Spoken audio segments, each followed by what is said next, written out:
Oi pessoal, Flávio Rissato do COT de novo. A gente está indo aí para o próximo vídeo. Desculpa. Então, retomando aqui o assunto sobre as clearing houses, que a gente estava falando do sistema do Selic, Sistema Especial de Liquidação e Custódia aí de Títulos Públicos. Só finalizando ainda dentro dele, né, a gente falando aí da taxa Selic. O próximo sistema a gente vai falar do CETIP, que trata aí de títulos privados, tá? Então, finalizando, retomando ali o finalzinho que não deu tempo do último vídeo e finalizando essa questão aí do sistema do Selic. Então, com base na taxa Selic, as instituições financeiras elas adquirem e vendem títulos públicos todos os dias. Então, há essa negociação aí entre os bancos, eles têm operações aí que eles têm que fechar, então um negocia com o outro todos os dias e isso cria uma taxa diária aí conhecida como overnight, tá? Que é representativa das operações de um dia útil. Né? A gente trabalha com um dia útil no mercado financeiro. Como os títulos públicos negociados no Selic, né, no sistema, são de alta liquidez e, na teoria, são de risco mínimo, a taxa que é definida no âmbito desse sistema, ela é definida, ela é aceita como uma taxa livre de risco da economia e ela serve de importante referencial para a formação dos juros do mercado. Então, ela é a base aí da formação de juros do mercado como um todo, tá? Então, agora a gente vai falar do CETIP, da CETIP, que é a Central de Custódia de Liquidação de Títulos Privados. Agora ela trata aí, faz o controle de liquidação de títulos privados.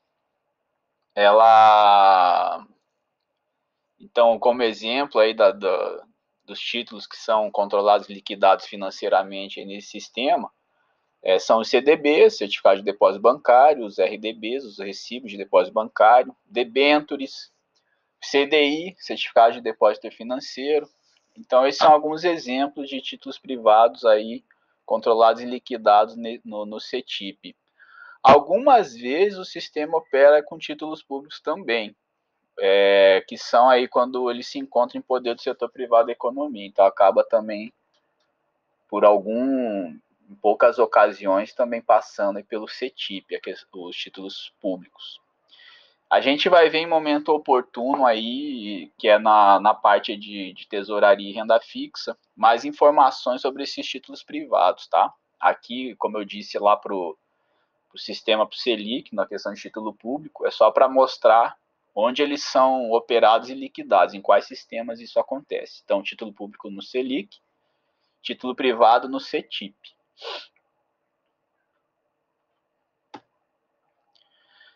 Falando agora especificamente sobre a taxa DI, o sistema financeiro ele tem como único instrumento capaz de traduzir as suas expectativas o mercado interbancário de reais, tá? Que é privativo dos bancos e dos brokers. Brokers são os intermediários nas transações que envolvem compradores e vendedores em transações de valores mobiliários com lastro em títulos privados, tá? Então esses intermediários são conhecidos como brokers. Normalmente o custo do dinheiro de um dia negociado no mercado interbancário, conhecido como DI, é muito próximo do custo da troca das reservas bancárias disponíveis lastreadas em títulos públicos federais que ocorrem no mercado aberto, no Selic, podendo inclusive ser uma referência para o custo do Selic no dia seguinte. O CDI, que seria o Certificado de Depósito Financeiro, ele é um título de emissão das instituições financeiras, tá? Então é de instituição privada. E ele lastreia as operações do mercado interbancário. A sua função é transferir os recursos de uma instituição financeira para outra. Não, e nessa transferência não há contrato ou incidência de tributo. As transações são fechadas eletronicamente, tá? E registradas nos terminais do CETIP, que é a Central de Títulos Privados. Como já mencionado, os CDIs de um dia são conhecidos como Depósitos Interfinanceiros, DI, né, abreviado, e estabelecem um padrão de taxa média diária, o CDI over. E é o DI, ou a taxa CDI over, que reflete a expectativa de custo das reservas bancárias para amanhã do dia seguinte a do fechamento das transações. Então, é fechado as transações, na manhã do dia seguinte é que isso, o que reflete a expectativa, né? Vai acontecer só para amanhã do dia seguinte. As taxas CDI e over é que estabelece o parâmetro de taxas para operações de empréstimo de curtíssimo prazo, os chamados hot money. Não sei se vocês já ouviram falar. E nesses empréstimos normalmente está embutido o custo do DI over mais um spread aí.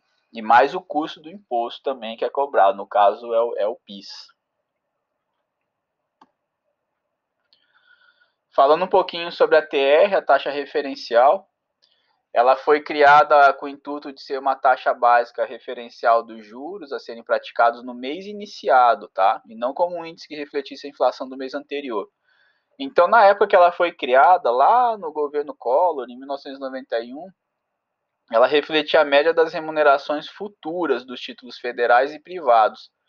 E com isso esperava-se que a remuneração, né, as remunerações aí desses títulos refletissem as expectativas futuras de queda da inflação. E com o objetivo de eliminar a memória inflacionária. Não sei se vocês lembram, naquela época lá a inflação chegava a 80% ao mês, era uma coisa absurda. Então a ideia da TR foi essa, tá? De tentar eliminar essa memória da inflação. A TR ela interfere nos valores de títulos públicos, do FGTS, da caderneta de poupança, de financiamentos imobiliários. Então quem tem financiamento imobiliário sabe que o saldo devedor é reajustado pela TR. Hoje está zerada, porque a Selic está baixa, então praticamente o saldo devedor não é atualizado de financiamento imobiliário, por conta da TR tá nula hoje. Entrando agora no mercado de câmbio, esse mercado é aquele em que indivíduos, empresas e bancos compram e vendem moedas estrangeiras, tá? A função principal desse mercado é a transferência de recurso ou de poder de compra de uma nação e moeda também para outra, de uma nação para outra. Também propicia crédito nas negociações com mercadorias no comércio internacional, além de prover aí condições de proteção contra riscos e especulação. Então as pessoas também usam o mercado de câmbio para se protegerem, tá? Fazem hedge aí quando tem algum contrato em moeda estrangeira para o futuro, principalmente dívida, né? Elas procuram se proteger aí por meio do mercado de câmbio.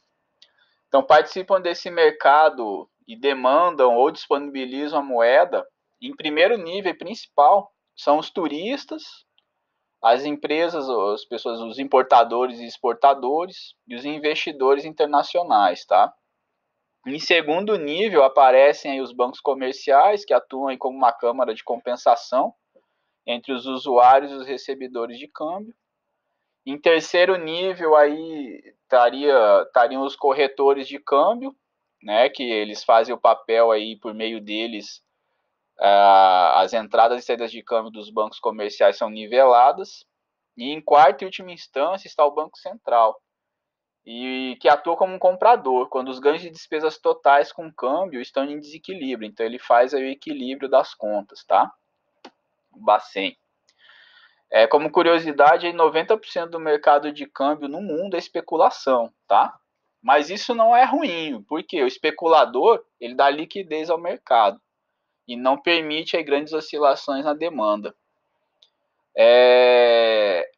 Aqui, só para informar também, que é ilegal a liquidação financeira em moeda estrangeira no Brasil, que é a chamada senhorinhagem da moeda. Sempre você terá de transformar o valor em reais, tá, gente?